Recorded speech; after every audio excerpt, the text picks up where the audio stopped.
Kristovich family in honor of Mary Lou and Bill Kristovich.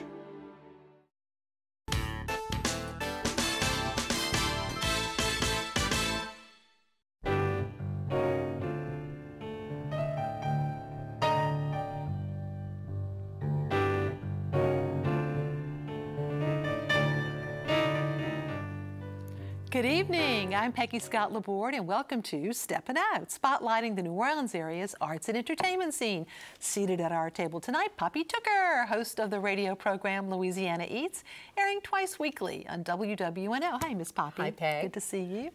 WWL TV film critic Alfred Richard, updating us on the local film and TV production industry, including being a part of the 510, 610 Stompers. The 610, huh? that's right, yeah, that's right. Very 9 good. years. Welcome back. And Alan Smason of theatercriticism.com. Later on, we're going to have a performance by Yvette Landry and the Jukes featuring Roddy Romero from the Lafayette area.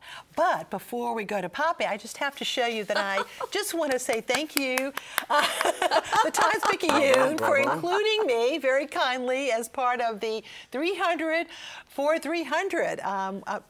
Very, very honored and so fortunate to be able to spread the word about New Orleans past, thanks to WIS. And anyway, thank you for including us. I'm really verklempt. Congratulations. Congratulations, Peggy. But anyway, back to Poppy. Tomorrow night there is a very important event that's going on from 6 until 9 at Doseffi's Cigar Bar on Tchoupitoulas. It's a little pop-up called Pigs, Pearls, Pints, and Pinot. And that's because well that's... said. Yeah, thank you. All those P's. And it is being put on by a Hogs for the Cause team. Their name is Hoggy Style.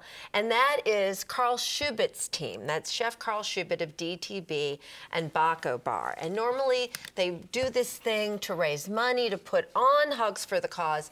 But this year, they're doing this thing tomorrow night for Carl because Carl is not doing well. He's receiving palliative care. And the tickets are only $40. And if you can't make it tomorrow night, all the money is going to go to Carl's family. And you can donate. You just go to the Hogs website and donate in the name of Team Hoggy Style. And let me tell you the delicious things. Let's talk delicious, because they're going to serve pork belly tasso and oyster gumbo with sweet potato, green onion, jasmine rice, stuffed artichoke and mozzarella boulettes with oysters. There's the pearls, bacon and herb saint lemon aioli, pulled pork and fried oyster taco with Carolina-style vinegar slaw and Alabama white barbecue sauce. This is going to be delicious. So I will be there, and I hope everybody will come and join me there for Carl. Now, next week, you know, Peggy, you wait all year for culinary. And, you know, culinary is the funniest thing because it runs the month of August, and then it basically stops for 10 days, and then they have Restaurant Week. And so Restaurant Week is coming up September 10th through the 16th. It's basically an extension of culinary. I looked through all the menus, and that's pretty much what everybody's doing. However, at Brightston's restaurant, he scratches out the cool and he turns it into school. So you can go and have the 3-course dinner for $39 with Frank's gumbo and catfish and grits and seafood stuffed eggplant, $39 for that dinner. That's schoolinary through the month of September at Brightston's. And then those clever boys over on Bienville Street at Brown Butter, they're doing Moulinary, because you know that's their symbol is a cow. And so you can have a 3-course lunch for $20, chilled sweet corn soup or an apple cheddar salad, their unbelievable burger or crab crawfish shrimp salad on a brioche, dessert, ooey gooey cake, oh dear God, is it good, or chocolate torte. And they're also offering a 3-course dinner for $39 with entrees like bourbon peach glazed rack of ribs and brisket on pan-fried mac and cheese and braised greens. And then we have to send a big congratulations to our buddy Susan Spicer. Susan is celebrating 28 years of Bayona Restaurant, and she's doing it Wednesdays through Fridays with a $28 lunch, where you can have a Bayona salad or soup, and yes, that would be that delicious garlic soup I can't get enough of. Any yes. lunch entree, including that smoked duck PB&J, and homemade ice cream or sorbet for dessert, and then 28-cent martinis, lemon drops, and Manhattans. So there is a very good reason to beat it down to Bayona and congratulate Susan. Boy, putting that on the list. Thank you very much. Thank you. And update, still lots of activity. Here we are in September, That's but right. lots of TV and movie production going on. Lots of big things. I'm going to have to get over to Frank's place. He's schoolinary after working with the school board for years. Maybe he'll do something for me. Of course, a lot of productions. Hollywood South is also working not only movies, but TV. Let's go right first to The Purge. Now, this is a movie series. I wasn't too great about the original Purges, and there have been several editions, but the USA Network and the Sci-Fi Channel have come together, and we have two of the stars, Gabrielle Chavarria and Jessica Garza. This is part of the history of how The Purge got started, and as a point of disclosure, I appear in one of the episodes of The Purge, but not as a movie critic who is going to get hit somehow. But it's going to be starting up in September on USA Network and Sci-Fi. Then there's a series that's being filmed in the area, New Orleans, Slidell, other parts of the region. Tell Me Your Secrets. It's a TNT series. Lily Robb is one of the stars of this series. Also, Amy Bremerman. It's a little bit in depth about how a young woman's history affects others in the community. There's murder, there's mayhem, but there's a lot of New Orleanians working in it. So again, TNT is the host for that one. And of course, our good friends at NCIS New Orleans are still going on. They've been renewed again for another year. And so the guy, Scott Bakula, CCH Pounder, and such. And again, a bit of disclosure, I was in one of the episodes this past season. Hey, are you Zelig? I feel like Zelig in that sense, but when you're retired from the school board, you have to do something else other than dance in your blue shorts. But it's a CBS series, and it is now season 5 for NCIS. And Kirsten Dunst, we remember Kirsten Dunst all those years ago with Interview with the Vampire. Well, she's back in a series that's being filmed for YouTube Premium. That's the way things work nowadays. It is called On Becoming a God in Central Florida. Has to deal with a sort of Amway-style business that she's working with, but it also has an interesting person as a producer, the one, the only George Clooney, who just a few weeks ago received an AFI award for his lifetime achievement. Considering the man is still going strong, I'm not sure about lifetime yet. He's still lots of things going on. And finally, a film that is getting started under production. It is called Body Cam, and it has one of the stars of Mudbound, Mary J. Blige, is in this one. It is a cross between Get Out and End of Watch, about 2 LAPD cops haunted by the death of a young African-American youth who was killed by police officers, but the footage was on the body cam, which has been destroyed, but she sees the premonitions there, and she has to investigate. So a lot of stuff still going on. Absolutely. A little movie trivia. Lily Robb's mother was Jill Clayburgh. Remember the wonderful actress? Unmarried woman, yes, indeed. So, well, thank you. Thanks for the update. I remember it from Pippin, though. Yes. Oh, well, wow, that's a while back. New Orleans Magazine's quiz queen, Julia Street, has a question for us. Last time, Linda King gave us the main ingredients in both Eggs Benedict and Eggs Sardou that differentiate the two dishes from each other. Well, first of all, the answers are Canadian bacon for Benedict and artichoke spinach for Sardou. Now, tonight's question. 2 airlines offer nonstop services between New Orleans and their European hubs. What are they, and to where do they fly? Email your answers to steppinout@wyes.org. Our prizes: a year subscription to Louisiana Life magazine, an apron with the message "Nice buns" from our friends at wearablevegetables.com, and a pair of free admission passes to either the Audubon Zoo, the Aquarium of the Americas, or the Butterfly Garden and Insectarium. You can go to wyes.org for our online calendar to see our lineup of events, including the Piety Street Market this Saturday and the annual Thriller Flash Mob Workshop. You can also link to our WYES YouTube channel to see our program. Earlier today, from Breaux Bridge, Louisiana, Yvette Landry, along with her band, the Jukes, and Roddy Romero, visited with us in our studios and shared the backstory on their new album, Louisiana Lovin', and performed a song from it, too. What a pleasure to have Yvette Landry and Roddy Romero and the band, who we'll meet in just a few minutes, but a brand new CD, Louisiana Lovin'. Now, this CD, though, kind of backs up. It's kind of a nostalgic look at that jukebox music that we recall from the 50s and 60s, don't we? Absolutely, yes. It started with Roddy and I recording a Dale and Grace number called I'm Leaving It Up to You in 2014, and there was magic that happened in the studio.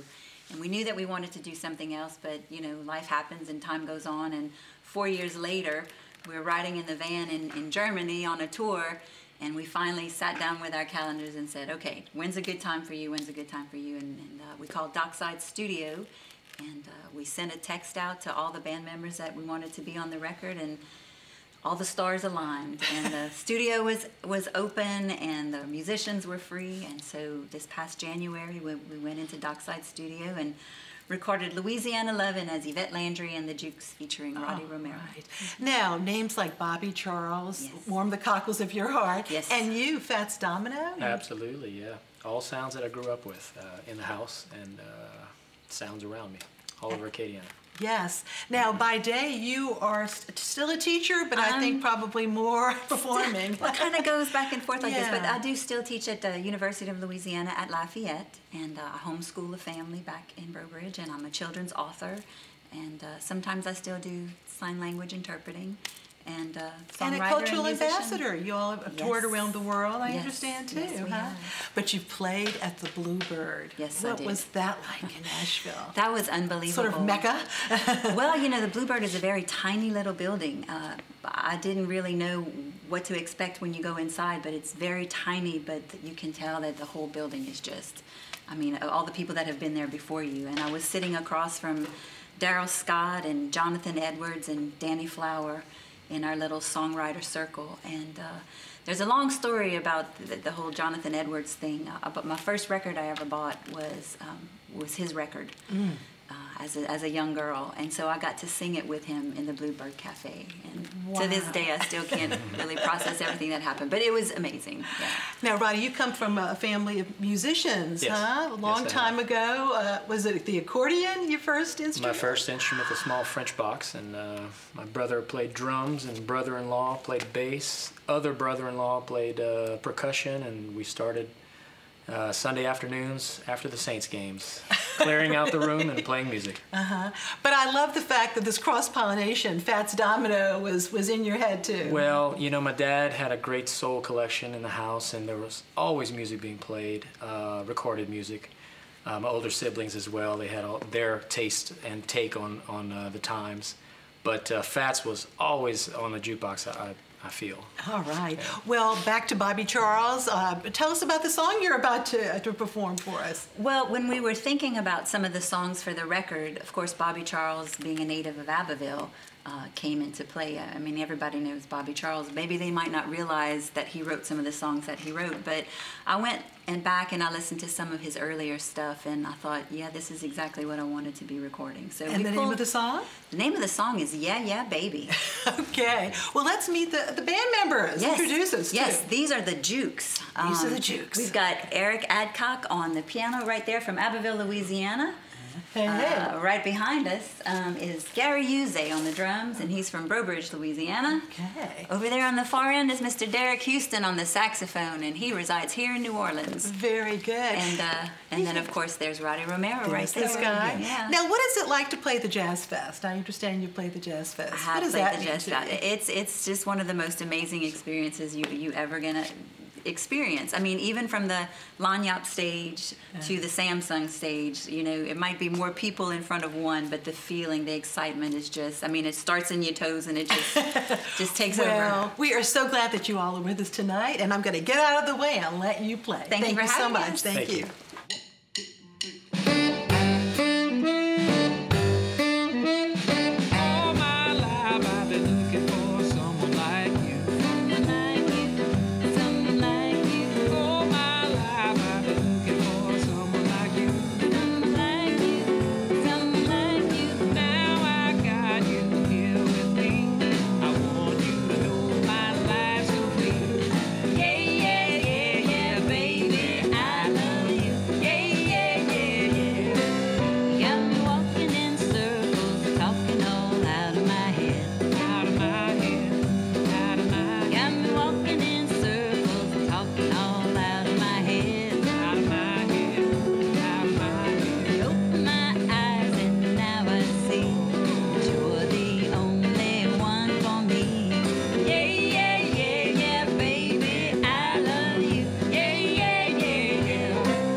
And you can catch Yvette Landry performing with Richard Como next Thursday night at Buck and Johnny's in Breaux Bridge. Visit Yvette's website to see a full list of upcoming events. And now it is time for our Artist Spotlight. Tonight we are showcasing the artwork of painter Curtis Stewart Johnson.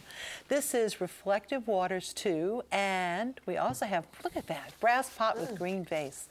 These, as well as more of Johnson's paintings, will be in the newest exhibit at the Carol Robinson Gallery right there in Napoleon Magazine. There will be an opening reception tomorrow night, this Saturday, and the exhibit runs until September 28th. Also, a quick spotlight on the artwork of Jose Torres Tama. This one, titled War at the Border. An exhibit of his work will be at the UNO Gallery on St. Claude Avenue, debuting this Saturday evening and up until October the 7th. And this time his work will be focusing on the plight of today's Hispanic immigrants, many of them. And of course now, Alan. Well, you know, this week I returned back to the theater. I saw two very interesting works. First off, Hedwig and the Angry Inch. This is the third time that I know about, although I understand that the performance that was done with Evan Spiegelman might have also been presented at another theater, but I saw it one time elsewhere. But Hedwig, this is at least the third time presented here in New Orleans, and it's among the very best that I've seen. I also saw it on Broadway for the first time when it was done with Neil Patrick Harris. So I have to tell you, I'm a big Hedwig fan. It is not for kids. Please do not even attempt to bring children to this, because it really is an adult theme dealing with gender reassignment and several other issues that I'm not going to go into at this stage of the game. But it has to do, again, with Hedwig coming to, I guess, accept his self. And that's really what it is. Hedwig originally was a young lady living in East Germany at the time, ends up going through what is essentially a botched reassignment surgery. And the part of Edward is played by Edward Carter Simon. Fantastic role that he does. Fantastic, you know, over the top as you would expect. And Kimberly Kay is playing Yitzhak, which is essentially the secondary role. Yitzhak, again, a drag queen who is made to no longer be a drag queen because of Hedwig. They're married, and it's a little bit involved. But all I want to tell you is that the references in this are wonderful to New Orleans. As an example, when Hedwig comes on stage to welcome everybody, Hedwig says, you know, I may be big, but I am easy. So if you want to, if you really, it's filled with all kinds of jokes. But I think the wonderful thing about this show is that it actually has the creative consultant of Michael Cerveris. Michael played Hedwig 500+ times, and he was the, if you will, the inspiration behind this. Kimberly Kay, of course, is a great writer in her own, and again, Edward was a great actor, but I think taking the experience he had really makes this even more special. So again, Hedwig has all the great songs you expect: The Origin of Love, Wig in a Box, Wicked Little Town, Midnight Radio, all the ones that, if you're familiar with the show, you'll see done to a superb limitations, only because of the fact of the space there. I would say that it's actually a superb show, but that they are confined. It's not a lot of wetness and tomatoes being tossed as you might expect with some of the earlier iterations of Hedwig, because they have to clean up after each show. So, yes. But other than that, again, it is highly recommended. And again, I want to tell you, of the two shows I saw this week, that is the one that I was most thrilled with. Now, the second show was The Revolutionist. This is by Lauren Gunderson. Now, Lauren Gunderson is the most produced living playwright in America. That may surprise a lot of people, but she's had some wonderful plays that have been winning all kinds of awards. The ATCA, that's the American Theater Critics Association, Steinberg Award, among others. But this is The Revolutionist. This she did several years ago, and it basically is a script that is a story in search of a theme, if you will. It set place in the French Revolution with four characters: Olympe de Gouges, who is the playwright of that time, Marie Antoinette, of course, who's the queen, the deposed queen, and Marianne, who's a composite of several different people from Haiti. And then, of course, Grace Kennedy plays the part of Charlotte Corday. Leslie Clavery plays Marie Antoinette, the Queen. So essentially, you've got these four women talking about women's issues at a time when women's issues weren't even a concern for most of the people. Again, think about it. Liberté, fraternité, and égalité. Well, that fraternité has some expectations about men and not about women. So you understand these are women protagonists who are, if you will, part of that reign of terror. They're caught up in it and are, if you will, expected, taken care of, and dealt with the revolution, as it were. But again, I think that this particular story tries too hard to accomplish.